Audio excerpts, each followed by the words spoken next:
Please welcome newly appointed United Nations Messenger of Peace, Mr. Leonardo DiCaprio.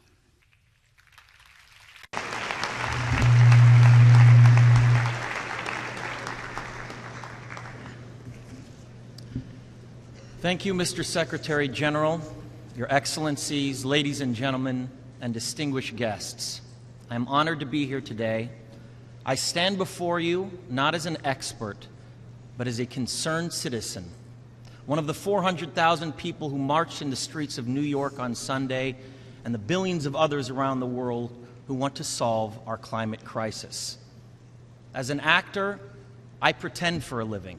I play fictitious characters, often solving fictitious problems. I believe that mankind has looked at climate change in that same way, as if it were a fiction, as if pretending that climate change wasn't real would somehow make it go away. But I think we all know better than that now. Every week we're seeing new and undeniable climate events, evidence that accelerated climate change is here right now. Droughts are intensifying, our oceans are acidifying, with methane plumes rising up from the ocean floor. We are seeing extreme weather events and the West Antarctic and Greenland ice sheets melting at unprecedented rates, decades ahead of scientific projections.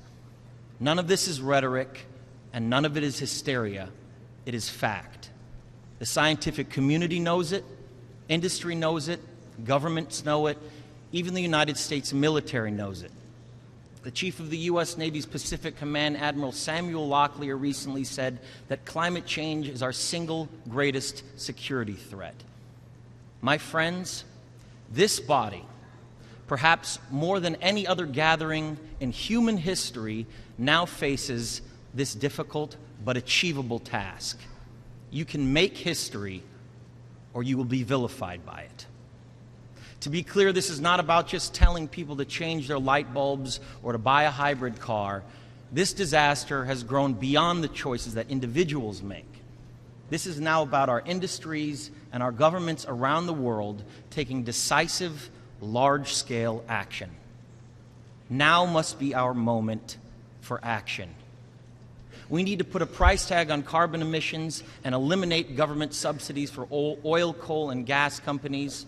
We need to end the free ride that industrial polluters have been given in the name of a free market economy. They do not deserve our tax dollars. They deserve our scrutiny, for the economy itself will die if our ecosystems collapse. The good news is that renewable energy is not only achievable, but good economic policy.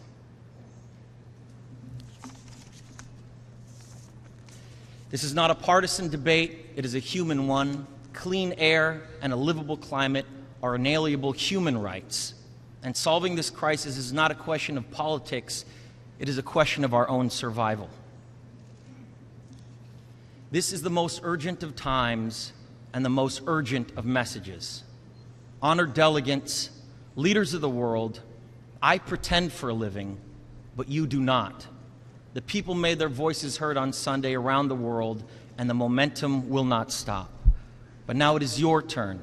The time to answer humankind's greatest challenge is now. We beg of you to face it with courage and honesty.